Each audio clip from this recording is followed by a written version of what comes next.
ఇప్పుడు మనకి జ్యువెలరీ కొండంలో మరొకటుంది.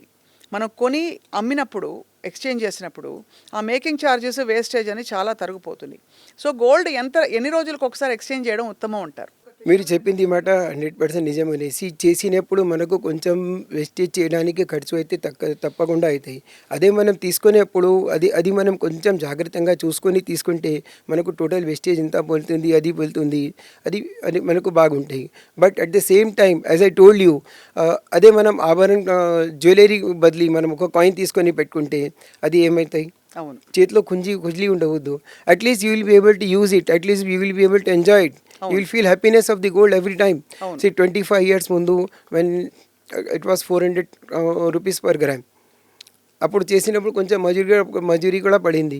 కానీ how many times we used, అది 25 టైమ్స్ మన ధర అయింది ఇప్పుడు. చాలా అంటే అది చాలా ఆశ్చర్యకరమైన ఎదుగుదల. నియంతృత్వంతో ప్రజా ఉద్యమాలను ఆపగలరా?